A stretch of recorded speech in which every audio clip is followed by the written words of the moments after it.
All right, good evening, everybody. Sorry for the technical issues we had earlier. We decided to just do this on Zoom, and we'll record it and post it, and you guys will be seeing it as you access the link. But I want to thank Miss Bomar for joining us. She is now our fourth interview. We did Father Joe, Miss Crone, Miss Andrus, and now Miss Bomar. So, Miss Bomar, thank you very much. And Mrs. Gilbert. And Miss Gilbert, I forgot Miss Gilbert, so it's five. Yeah. Yes. Thank you. Yes, So Miss you're Gilbert's not welcome. mad at me. Yeah. So how's it going? First off, tell us, how are you? How are your husband? How's the baby? How's everybody doing? We are good. We're hanging in there. Mr. Bomar is actually still working. So we are lucky that he still gets to work, but it also makes for some very long days, just Briggs and I at home. But no, we're good. I sometimes feel like I'm a single parent who lives out of town with no help from family. So I have a whole new level of respect for my sister, who is actually, well, she's not a single parent, but she does live out of town away from people. So, but luckily Briggs is at an age where he does not know what he's missing. So that's good. And we try to get outside as much as possible and go for walks and all that stuff. So yeah, Good. we're good. Glad to hear you're doing well.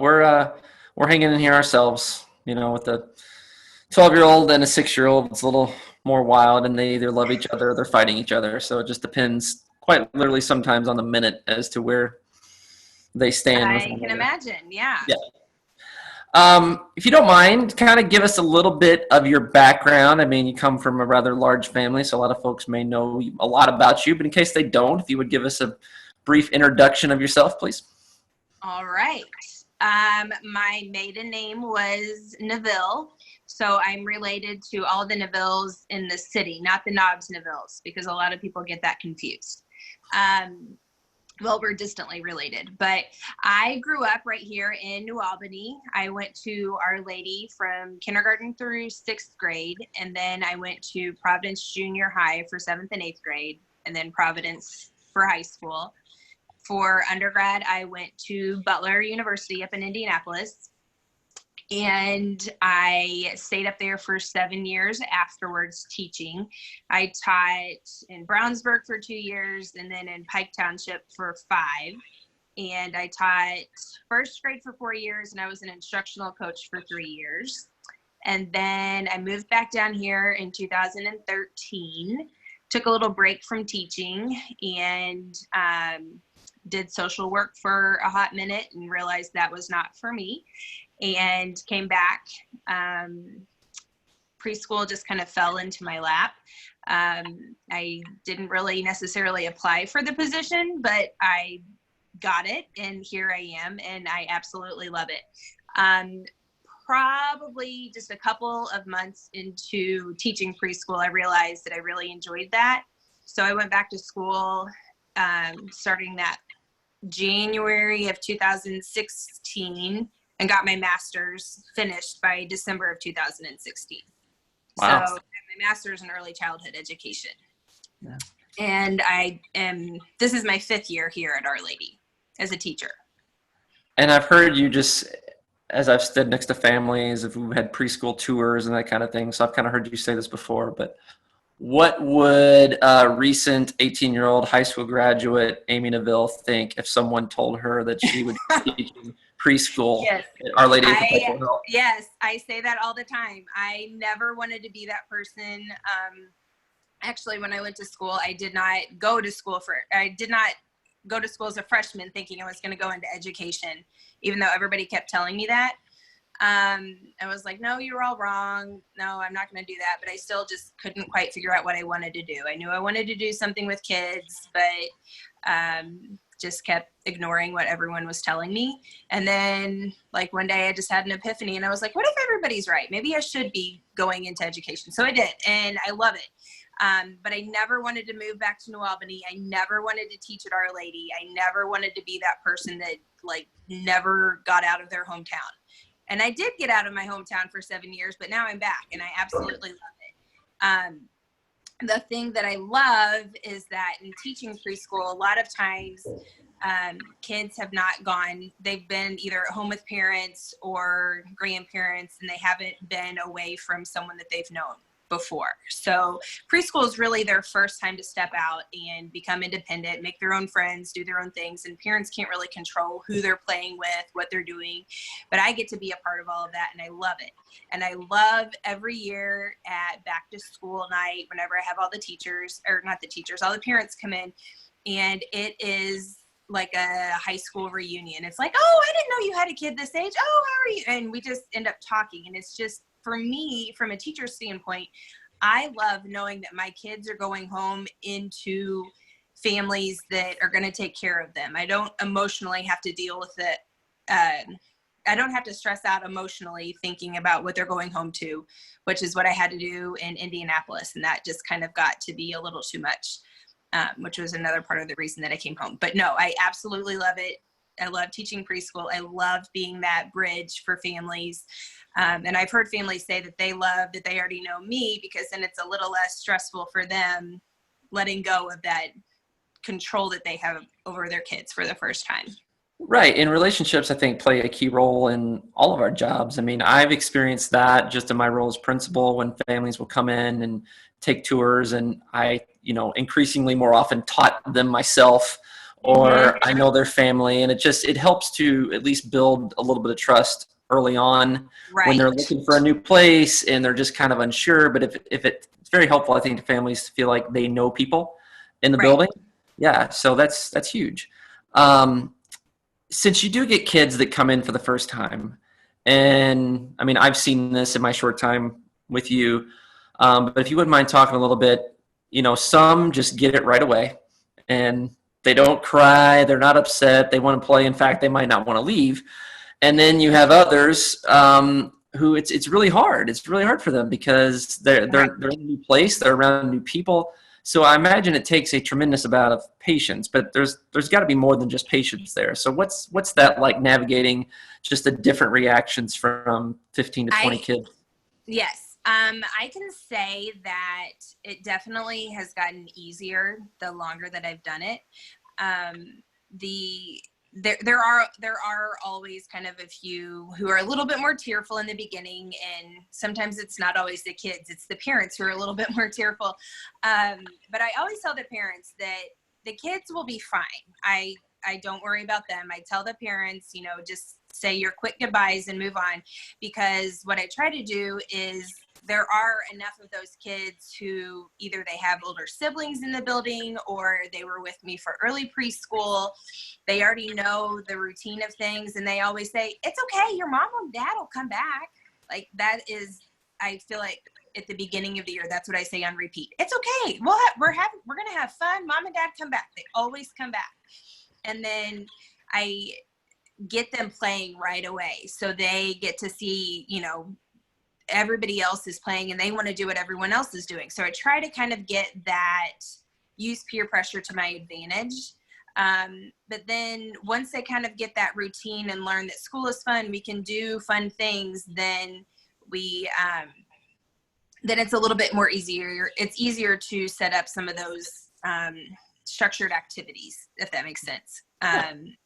But no, it also works too. I can't actually take all the credit for this, because Mrs. Baumgart, I don't know what I would do without her. She's my assistant, and we get along really well. She is definitely much more of the coddler. Oh, it's okay, and I'm like, oh, it's fine. I'm more of the silly one. She's more of the motherly one. So we actually are a really good balance. Some kids really connect to my craziness, and some kids really connect to her calm demeanor. But I mean, after a couple of weeks, we're good. Yeah. It's amazing how it just kind of clicks, and they realize, you're right, they will come back. Mom and dad will come back, and I'm gonna have some fun here. For those that don't know, or some that might be watching this that have young children that are looking possibly for a preschool in the near future, if just in a summary form, to go into great detail, if you wouldn't mind talking a little bit about your program and what you see as the highlights of it. So the way that, and things that I've been told how I kind of do preschool a little differently, is that I believe much more in the process of learning more so than the product of learning. So I want the kids, I tell parents, I'm not going to send home a bunch of stuff each week of things that they've made. Some kids, if they love to do art, then you're going to get 50 sheets of paper with masterpieces that they've created throughout the week, or whatever the case may be. But there's so much learning that happens through play, and I feel like I try to facilitate, just kind of walk around the room and just listen to what they're doing and what they're talking about, and pick up on those learning instances right when they're happening at their level.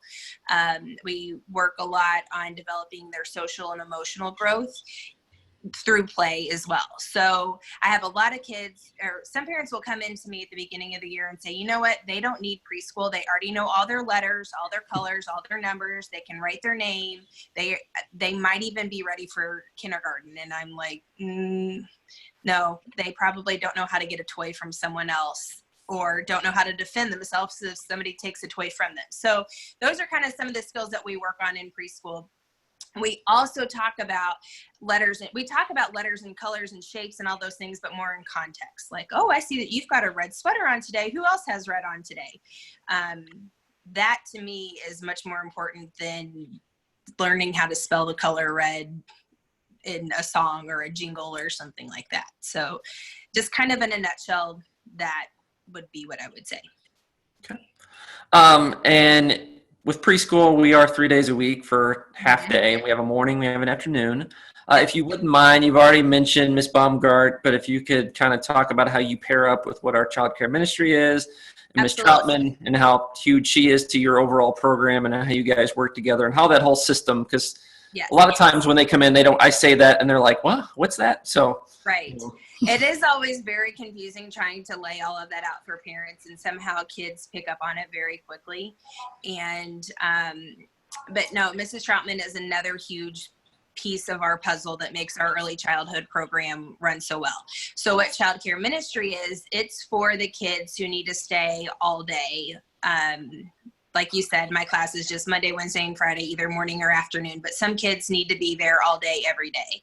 And so Mrs. Troutman's class is the one that holds,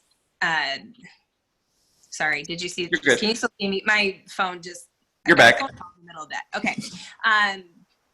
But Mrs. Troutman's class, she has preschool and pre-K that are together. And what I love about that is she does a lot of process learning as well. And so my preschoolers who go, they get exposed to things that the pre-K kids are learning, and then they come and bring that back into our preschool classroom. And the other kids are like, oh, how did you learn how to do that? Oh, I learned that from Mrs. Troutman. So then it kind of just opens the door for a different level of learning, more so than just what the kids who are with me 3 days a week is, if that makes sense. Yeah, of course. Yeah. Can you give me any memory of, if there's something that sticks out from your very first day teaching preschool? Did it go smoothly? Was it something that you were nervous about? Is there anything that stands out, or has it just been kind of a day? Because you weren't a new teacher.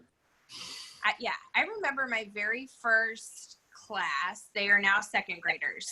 And I had my lesson plans laid out of, we're going to do this and this from this time to this time. We're going to go on a shape walk, and we're going to do this. And my kids, I severely underestimated how 3-year-olds do not know how to walk in a line.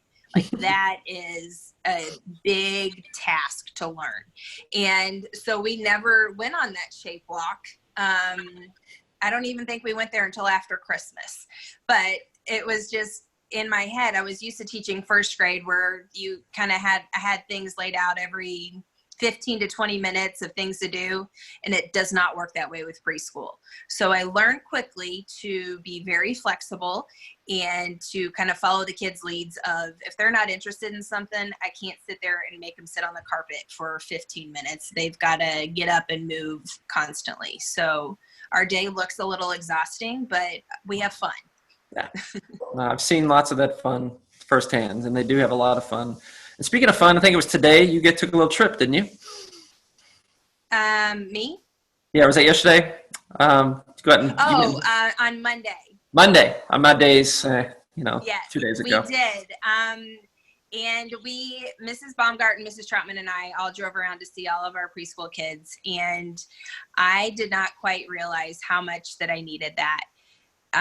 Originally, back whenever we sent them home in the middle of March, we were going to take a 3-week break from school. Right. So mentally, I was telling myself, oh, this will just be 3 weeks that I'll get to spend at home with Briggs. And I'll just tell myself that it's a little vacation. And then I wasn't prepared to not see them again. And seeing all of them again, it made me realize how sad I was that they're not going to be mine anymore, that they will go on to pre-K. And I didn't have those last few closing moments with them, those closing days. And I really feel like this class kind of got the short end of the stick. Actually, I got the short end of the stick. They still had lots of fun, but I was on maternity leave for all of second quarter, so I really only had this class for half of the year. Yeah. And I want them back. I'm not ready to let go of them quite yet. So no, it was so great to see all of their faces. And I told their parents not to tell them that we were coming. So seeing the sheer look of shock on their face was amazing. I loved it. I needed it. And it meant so much to me. Well, that's the thing you see. I mean, a lot of parents have reached out to me, and you've seen it online, or thanks the teachers. And what I keep telling the parents that do that is like, the teachers need this just as much. Absolutely. As the kids do, because that connection is so strong with you all, that it's really for both of your benefits. It's not just for the kids. I mean, it is, but it's for you guys too. Right. Yeah. So, all right, Miss Bomar, you ready for the somewhat semi-famous lightning round of questions here? Bring it. Yes. Then we'll see if we have any questions from audience. Do you have a nickname, or have you had a nickname? I do. My dad was very big on giving all of us nicknames. And so my nickname has kind of evolved throughout the years. It started off as Bugsy Malone. Don't know why. Okay. Then I got shortened to Bugsy, then Bugs, and then just Z. Okay. Well, yeah. You can't go any further than that. So. No. On a scale of 1 to 10, how good are you at keeping secrets? Depends how good the secret is. Yeah, always. No, I would say I'm pretty trustworthy on keeping secrets. Okay. So I'd give myself a solid 2. I'm just kidding. I'd say an 8. 8. This got a lot of reaction last night when I asked Miss Andrus, on a scale of 1 to 10, how good of a driver do you consider yourself to be? I would consider myself a 10. Mr. and Mrs. Troutman would probably consider me a 2. Why is that? Because when we were driving around for our kids, I underestimated the distance between, because I was the lead car and they were the end car. I underestimated the distance between my turn and a dump truck. And they might have had the horn honked at them. But they're safe. So I think it's still okay. But you were safe, so. I was safe, yeah. You're a 10, yeah. Yeah. Okay. This is a fill in the blank question. Okay. Fill in the blank.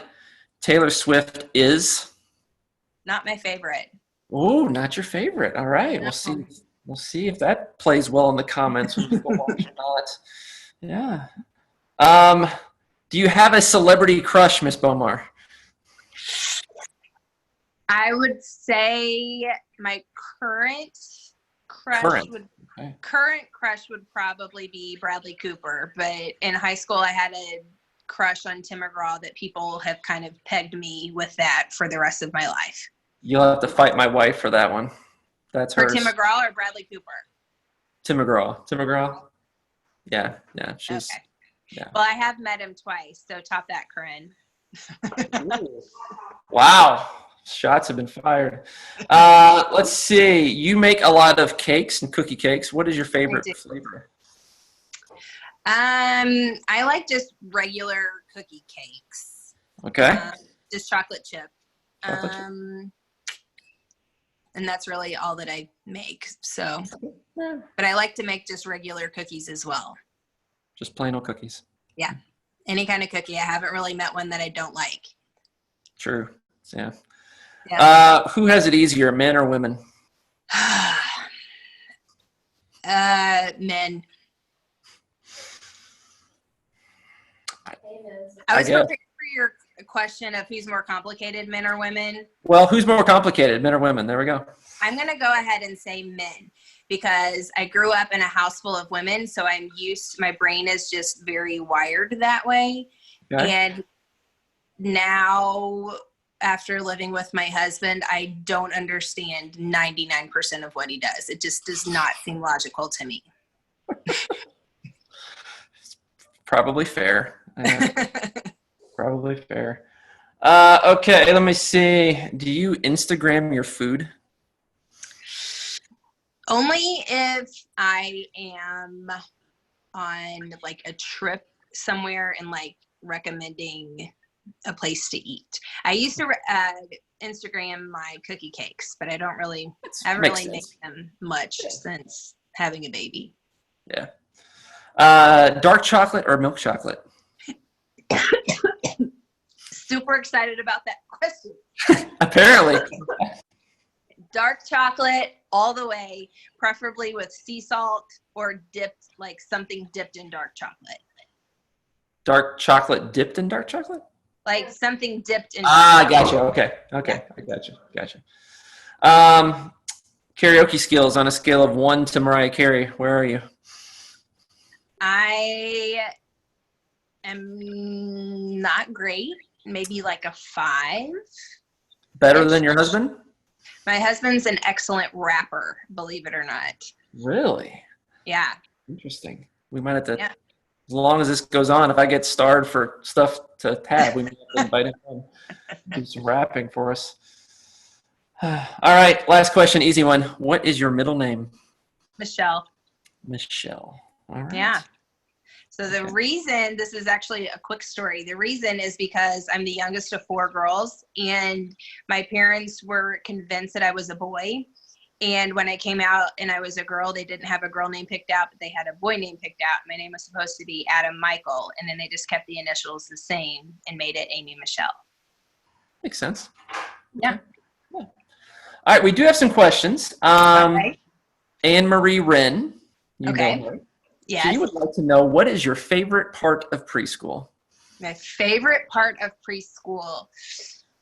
Oh, goodness. Probably seeing how much they change from the beginning of the year to the end of the year. But my favorite part of the day is when we do our morning meeting and talk about all the important business, and they tell me all the important things happening. Yeah. Yeah. I've seen some virtual morning meetings with kindergarten e-learning. They've been fun. Lyle Struck, what record do you have on your record player right now? Ooh, if I had a record player, on my Pandora station on my phone, I actually, Briggs and I were just rocking out to some baby music. Okay. Yeah. So that's a close fun. to a record player that I could give the moment. All right. I think that's all the questions we had, Ms. Bomar. Thank you for coming on our little show. I appreciate it. Not a problem. Thanks for having me. No problem. Thank you very much. And Bye, thanks guys. to all of you who tuned in.